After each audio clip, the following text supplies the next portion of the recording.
Did America blink in its tariff battle against China? What really happened?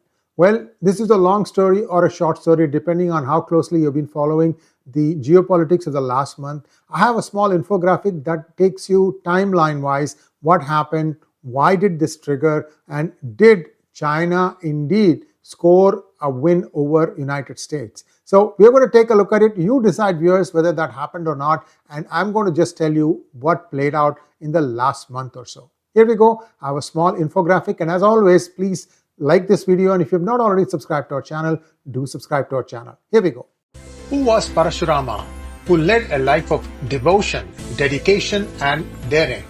Why did he take birth on the earth? Was it to eradicate corrupt Kshatriya rulers who had become tyrannical and oppressive, or was it to bestow daya for the needy?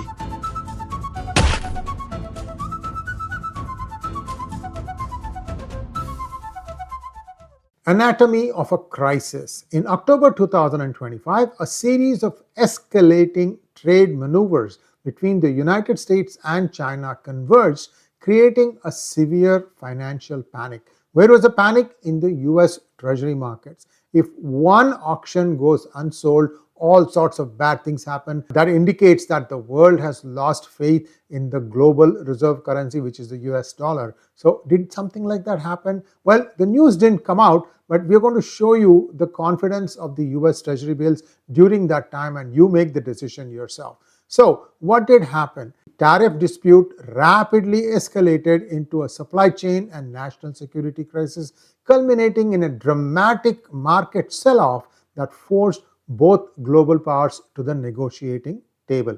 Now, if the US Treasury market loses its sheen, what happens to the rest of the world?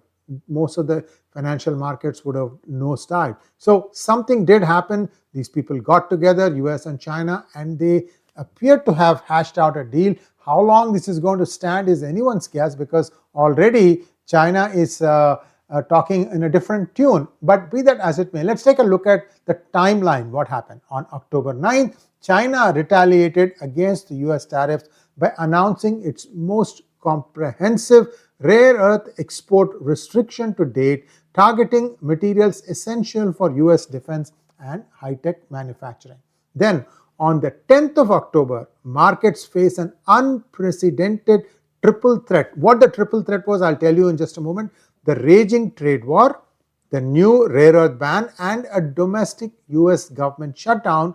This triggers a massive financial shock. Remember, today we are on the 38th day and the government is still shut down. So this is basically, we are still in that saga, except that some things appear to have been resolved. Within weeks, driven by the market instability, United States and Chinese negotiators reached a substantial framework for a trade truce. The acute financial pain forces an immediate de-escalation. So let's see what are the things. First of all, we talked about the government shutdown in the United States because of this silly reason where every time the Senate and the Congress have to agree on raising the debt ceiling while they are merrily spending away. All those Democrats who are now trying to stop it, where were all your mouths and tongues when Biden administration wasn't even telling against which category the Treasury was spending money? You were spending money like a drunken sailor. Accept it.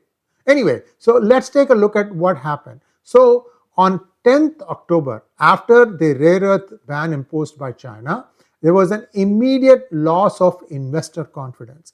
The S&P 500 erased trillions in value, but the most alarming signal was a dramatic sell-off in the US Treasuries, the asset traditionally seen as the world's safest because it's got the backing of the United States government. So here we take a look at it. First of all, the market value of over $2 trillion was erased in the S&P 500 alone.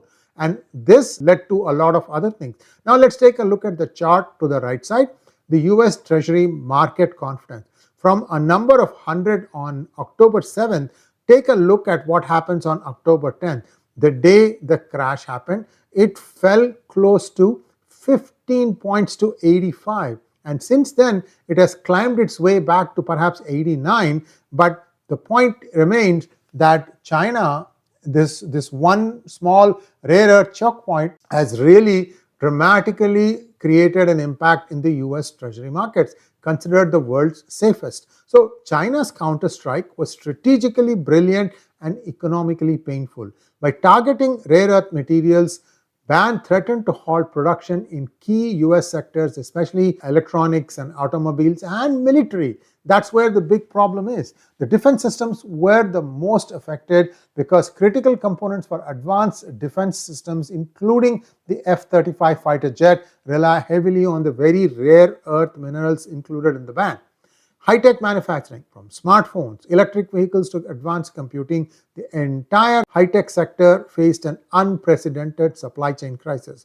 Then what happened? There was a forced patch-up. The United States Secretary 𝗥𝗘𝗙𝗥𝗘𝗦 led negotiators that resulted in a substantial framework for a truce, with both sides making key concessions to restore stability. Again, this is all the stuff that is being put out by United States. China appears to have a slightly different story, especially today. They are insisting that they be notified and they be told, kept informed of where the rare earths are going to be used, which company, and what is the sector, industrial or military or so on and so forth. And they want to keep close tabs on where their exported rare earths are going to be used inside America. I don't think America would like that, but what choice do they have? Let's see how that goes. Okay, so what are the concessions China made? Agreed to a 1-year suspension of the expanded rare earth export controls, immediately erasing the supply chain threat and calming market nerves.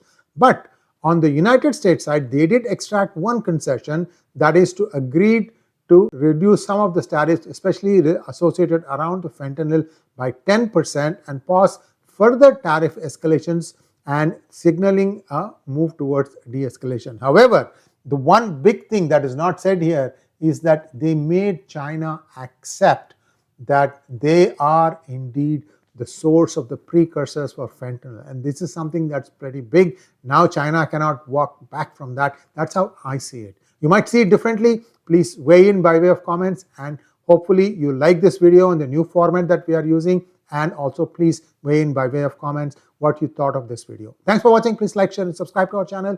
Don't forget to click on the bell button for notifications. Namaskar.